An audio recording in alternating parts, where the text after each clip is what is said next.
Okay, so here's an example of a trade that I took and also Russ took last Friday. And it's actually a losing trade, but I still think it's a good example of the entry and the exit conditions for a trade like this. So GNTX is a pretty high volume stock.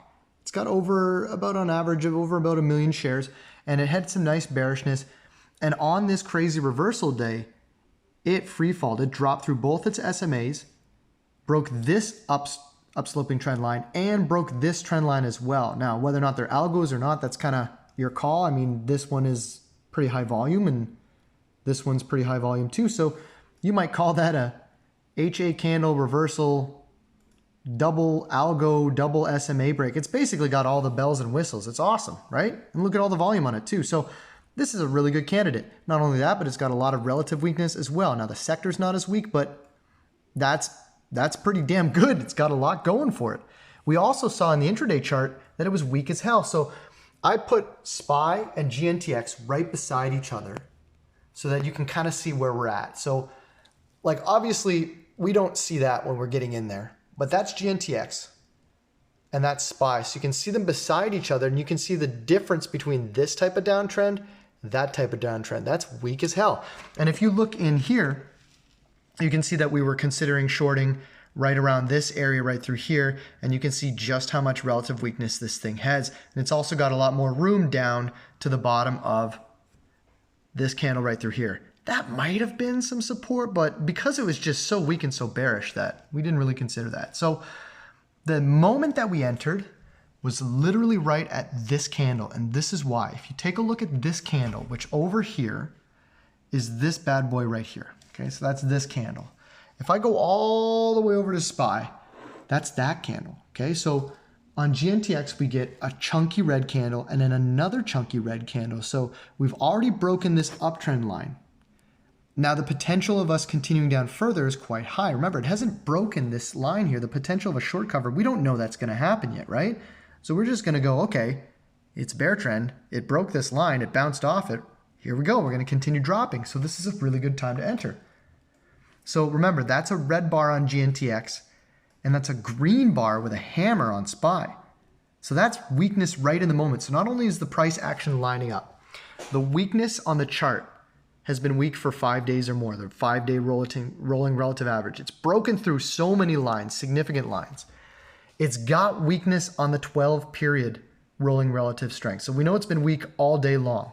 And also, it's weak candle by candle, like literally in the moment, it's weak. So that's our entry point. That's when we short. And we're looking for it to continue down further, and we're gonna wait and be patient. So as this thing unfolds, you can start to see that we're watching SPY.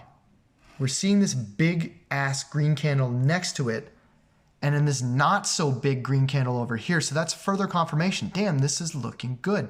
This is nice, right? Then we see this red candle right through here.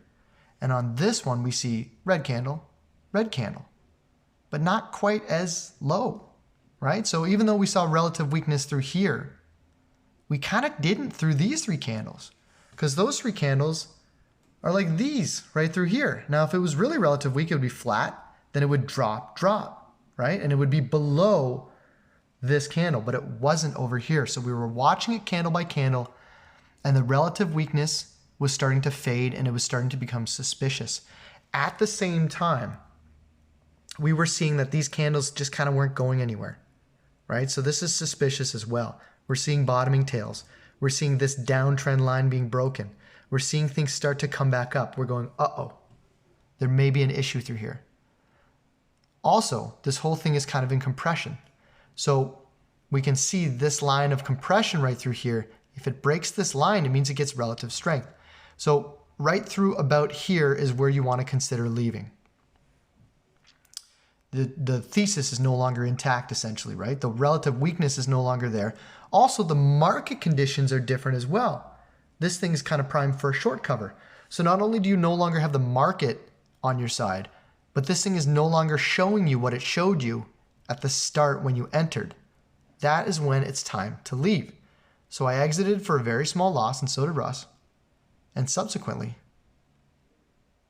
I'm very happy that it did. Now, if I wasn't using candle by candle analysis, if I wasn't using price action on SPY, if I wasn't taking things into context, I would have held on to this bad boy all the way up, right? Look at this daily chart. I would have held it all the way up until there, right until that line, which means my loss would have been double or more, triple what it was just by the sheer fact that I saw things sooner, I caught the thesis break sooner, and I could take things into context. And then, also, Russ helped me out a lot. He's a much better trader than me. But that's an example of a trade analysis of a trade that actually lost, but it lost in a good way.